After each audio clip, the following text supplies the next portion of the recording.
नमस्कार बंधुरा केमन आছেন আপনারা সবাই आशा करছি सबाई अनेक भालो आছেন।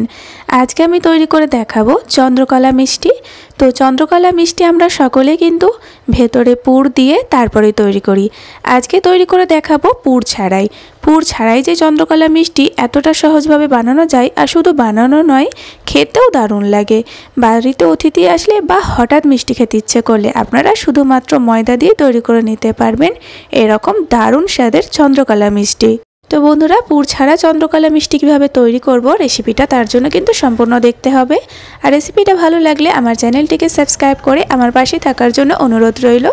तो बंधुरा आसुन देखे निन आमार आजकेर रेसिपि। चंद्रकला मिष्टि तैरिर जोन्नो एकटा बाटिर मध्य 2 कप परिमाणे मयदा मेपे निয়েছি तारपरे आमी थालार मध्य दिए दिচ্ছি। तो चाয়ের কাপে করে 2 कप मयदा एखाने निয়েছিলাম। स्वाद मतो এখন लवण দিয়ে দিলাম আর দিয়ে দিচ্ছি বেকিং পাউডার। এই উপকরণটা অবশ্যই দিতে হবে। এই রেসিপির মূল উপকরণ বলতে পারেন বেকিং পাউডারটা অবশ্যই দিতে হবে। তো 2 কাপ ময়দার জন্য এখানে 1/4 চামচ পরিমাণে বেকিং পাউডার দিতে হবে, মানে হাফ চামচের একটু কম বেকিং পাউডার এখানে দিলাম। সমস্ত শুকনো উপকরণগুলো একটু মিশিয়ে নিলাম। এরপরে ময়ামের জন্য আমি দিয়ে দিচ্ছি 6 চামচ রিফাইন্ড তেল। তো এখানে তো আমি তেলটা দিচ্ছি, আপনারা তেলের পরিবর্তে এখানে ঘিটা দিতে পারেন, তাতেও কিন্তু দারুণ খেতে লাগবে। ঘিটা দিলে বেশি ভালো লাগে, তবে আমি তেল দিয়ে বানিয়ে নেব, তাতেও টেস্টটা দারুণ হবে। আপনারা যে কোনো একটা এখানে দিয়ে দেবেন। তো এখানে আমি 6 চামচ তেল দিয়েছি 2 কাপ ময়দার জন্য। তো এটা কিন্তু একদম পারফেক্ট মাপ বলতে পারেন। এই মাপে আপনারা দিয়ে দেবেন, তাহলে এখানে ময়ামটা একদম পারফেক্ট হবে। যেহেতু এই মিষ্টিটা একটু খাস্তা তৈরি হবে, তাই তেলের পরিমাণ বা ঘিয়ের পরিমাণটা একটু বেশিই দিতে হবে। কিছুক্ষণ ময়াম দেওয়ার পরে দেখবেন ময়দাটা একটু ভেজা ভেজা হবে আর এরকম একটু পাক তৈরি হবে, মানে একটা ঢেলা তৈরি হবে। তখনই বুঝে নিতে হবে যে ময়ামটা একদম ঠিকঠাক হয়ে গেছে। তো এবার এখানে নরমালি জল দিয়ে ময়দাটাকে মেখে নেব। যে জলটা আর কি সবসময় আমরা ইউজ করি বাড়িতে, সেই জল দিয়ে এখানে আমি ময়দাটা মেখে নেব। তো এখানে ময়দা খুব একটা বেশি নরম করে মাখা যাবে না, একটু শক্ত করে মাখতে হবে। তো যেমনটা আর কি রুটির জন্য আমরা আটাটা মেখে থাকি, ঠিক সেরকম করেই এখানে ময়দাটা মেখে নেবেন। তো দেখুন খুব সুন্দর করে আমি মেখে নিয়েছি। এবার এটাকে 10 মিনিট মতো রেস্টে রাখবো, তাতে মিষ্টিটা খেতে বেশি ভালো লাগবে। তো 10 মিনিট রেস্টে রেখে দেব। 10 মিনিট মতো ময়দাটা রেস্টে রাখার পরে দেখবেন অনেকটা সফট হয়ে যাবে, হাত দিয়ে বুঝতে পারবেন। তো এবার কিন্তু এটাকে আর মেখে নিতে হবে না, এর থেকে ছোট ছোট করে লেচি কেটে নিতে হবে মিষ্টিগুলো তৈরি করার জন্য। লেচিটা যে খুব একটা ছোট কাটতে হবে সেটাই নয়, এখানে মিডিয়াম সাইজ করে একটু লেচিগুলো কেটে নিতে হবে। খুব ছোট নয় আবার খুব বড়ও নয়। দেখুন লেচিটা কাটার পরে ঠিক এরকমভাবে গোল করে নিতে হবে আর একটু চ্যাপটা করে নিতে হবে হাতের সাহায্যে। এবার যেমনটা আর কি এখানে চন্দ্রকলা মিষ্টির শেপটা আমরা তৈরি করি সেইভাবে এটাকে তৈরি করে নিতে হবে। এতটা সুন্দর দেখতে হয়, তার সঙ্গে কিন্তু এই মিষ্টিগুলো খেতে দারুণ হয়। পুর দিয়ে তো চন্দ্রকলা মিষ্টি তৈরি করেছেন, পুর ছাড়াও কিন্তু আপনারা এইভাবে চন্দ্রকলা মিষ্টি তৈরি করে নিতে পারবেন। একদম কিন্তু একই দেখতে লাগবে।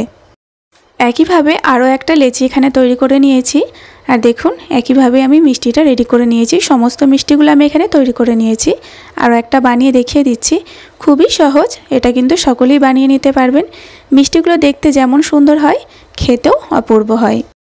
তো দেখুন এখানে কিন্তু সবথেকে শেষের মিষ্টিটাও আমি তৈরি করে নিলাম। একইভাবে সমস্ত মিষ্টিগুলো রেডি হয়ে গিয়েছে। এবার এগুলোকে ভেজে নিতে হবে।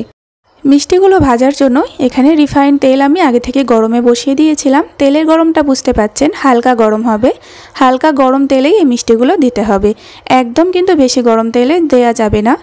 ফ্লেমটা একদম লোতে রেখে দিতে হবে। সমস্ত মিষ্টিগুলো দেওয়ার পরে এইভাবে কড়াইটাকে ধরে একটু নাড়াচাড়া করে দিতে হবে, তাহলে মিষ্টিগুলো খুব তাড়াতাড়ি তেলের মধ্যে ভেসে উঠবে আর একটার পর একটা লেগে যাবে না। বেশ কিছুক্ষণ পরে দেখবেন মিষ্টিগুলো বেশ একটু ফুলতে শুরু করবে। দেখুন আগের থেকে কিন্তু বেশ ফুলে উঠেছে আর একটু মিষ্টির গায়ে কিন্তু এরকম দাগ দাগ ফাটা ফাটা হয়ে যাবে। তো এটা কিন্তু স্বাভাবিক, যেহেতু বেকিং পাউডার আছে, এটা কিন্তু একদম স্মুথ হবে না, মানে মিষ্টিগুলো একদম স্মুথ দেখতে লাগবে না, তবে একদম যে ফেটে যাবে সেটাও কিন্তু না। যেমনটা আর কি গজা মিষ্টি দেখতে লাগে সেরকমই লাগবে। বারবার উল্টে পাল্টে দিতে হবে আর এভাবেই ভেজে নিতে হবে। খুব ভালোভাবে যখন শক্ত হয়ে যাবে তখন ভালোভাবে নাড়াচাড়া করে এটাকে ভেজে নিতে হবে সুন্দর একটা কালার আসা পর্যন্ত। দেখুন মিষ্টির গায়ে ঠিক এরকম একটু ছিদ্র হয়ে যাবে। মিষ্টিগুলো আগে যেমন ছিল তার থেকে কিন্তু অনেকটা ফুলে যাবে।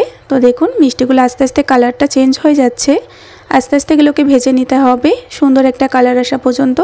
মোটামুটি 10-15 মিনিট মতো সময় লাগবে মিষ্টিগুলো সুন্দর একটা কালার আসা পর্যন্ত। আর এখন এই চন্দ্রকলা মিষ্টিগুলো ভাজা হয়ে গিয়েছে, দেখুন এরকম একটা কালার করে নামিয়ে নিতে হবে। এর থেকে বেশি কালার আর করা যাবে না। মিষ্টিগুলো যখন ঠান্ডা করে শিরায় দেওয়া হবে তখন কালারটা অনেকটা চেঞ্জ হয়ে যাবে। এরকম একটা কালার করে এখন তেল ঝরিয়ে নামিয়ে নিচ্ছি মিষ্টিগুলো। প্রত্যেকটা মিষ্টি খুব সুন্দরভাবে ভাজা হয়েছে, একটাও কিন্তু ভেঙে যায়নি। মিষ্টিগুলো ভাজার পরে একটু ঠান্ডা করতে দেব, মানে কুসুম গরম রেখে শিরার মধ্যে দিতে হবে। তো ততক্ষণে আমি শিরাটা তৈরি করে নেব। শিরাটা তৈরি করার জন্য সেই বাটিরই মাপ করে 1 বাটি জল দিয়ে দিচ্ছি, আর যতটা জল ততটা এখানে চিনি দিয়ে দিতে হবে। তো চিনি আর জলটা একটু নেড়েচেড়ে মিশিয়ে নিচ্ছি যতক্ষণ না পর্যন্ত ভালোভাবে চিনিটা গলে যাচ্ছে আর শিরাটা ফুটে উঠছে, ততক্ষণ অপেক্ষা করতে হবে। তো দেখুন এখানে শিরাটা খুব ভালোভাবে ফুটে উঠেছে। এবার বারবার নাড়াচাড়া করে শিরাটা একটু জাল করে নিতে হবে, ফ্লেমটা মিডিয়ামে রেখে। কারণ এখানে শিরাটা একটু চিটচিটা তৈরি হবে, কোনো তার শিরা তৈরি হবে না, একটু আঠালো বা চিটচিটে শিরা এখানে তৈরি করতে হবে। 20 থেকে 25 সেকেন্ড মতো নেড়েচেড়ে নিলেই দেখবেন এরকম একটা আঠালো শিরা তৈরি হয়ে যাবে। যখনই শিরাটা রেডি হয়ে যাবে গ্যাসের ফ্লেমটাকে অফ করে দিতে হবে, আর একটা একটা করে মিষ্টি এই শিরার মধ্যে দিয়ে দিতে হবে। মিষ্টিটা কুসুম গরম থাকবে আর শিরাটা একদম বেশি গরম থাকবে, সেরকম অবস্থাতে এখানে মিষ্টিগুলো শিরার মধ্যে দিতে হবে। তাহলে কিন্তু এখানে পারফেক্টভাবে মিষ্টিটা তৈরি হবে, মানে ওপরটা মুচমুচে হবে আর ভিতরটা হালকা রসালো হবে। এবার দেখুন বারবার উল্টে পাল্টে এপিট ওপিট করে নেড়েচেড়ে নিতে হবে। শিরার মধ্যে দেওয়ার পরে বেশিক্ষণ এই মিষ্টিগুলো রাখা যাবে না, তাহলে খুব নরম হয়ে যাবে। মোটামুটি এপিট ওপিট নেড়েচেড়ে এটাকে নামিয়ে নিতে হবে, আর সময় লাগবে 1 মিনিট মতো। 1 মিনিট মতো আমি নাড়াচাড়া করে নিয়েছি, দেখুন কতটা সুন্দর কালার হয়েছে, মিষ্টিগুলো অপূর্ব দেখতে লাগছে। এবার আমি রসটাকে ঝরিয়ে তুলে নিচ্ছি। বেশিক্ষণ একদমই রাখবেন না, তাহলে মিষ্টিগুলো নরম হয়ে যাবে, খেতে ভালো লাগবে, তবে মুচমুচে ভাবটা একদম চলে যাবে। প্লেটের মধ্যে সমস্ত মিষ্টিগুলো এখন আমি তুলে নিচ্ছি। তো এখন একদম রেডি হয়ে গিয়েছে পুর ছাড়াই দারুণ স্বাদের চন্দ্রকলা মিষ্টি। দেখতে যেমন অপূর্ব, খেতেও দারুণ হয়। বাড়িতে অতিথি আসলে বা হঠাৎ মিষ্টি খেতে ইচ্ছে করলে বা বাচ্চারা বায়না করলে আপনারা ঝটপট কিন্তু বানিয়ে দিতে পারবেন বাড়িতে থাকা সামান্য উপকরণে, শুধুমাত্র ময়দা দিয়ে। মিষ্টিটা ওপরটা ক্রিস্পি হবে আর ভিতরটা হালকা রসালো হবে। দেখুন একদম কিন্তু ভিতরটা হালকা রসালো হয়েছে আর একদম মুচমুচে হয়েছে, এত ভালো লাগে খেতে। আপনারা অবশ্যই কিন্তু বাড়িতে তৈরি করবেন। তো বন্ধুরা আজকের এই সহজ চন্দ্রকলা মিষ্টির রেসিপি আপনাদের ভালো লেগে থাকলে একটা লাইক দিয়ে কমেন্টের মাধ্যমে জানাবেন, আর তার সঙ্গে আমার চ্যানেলটিকে যদি এখনও পর্যন্ত সাবস্ক্রাইব না করে থাকেন চ্যানেলটিকে সাবস্ক্রাইব করার জন্য অনুরোধ রইল।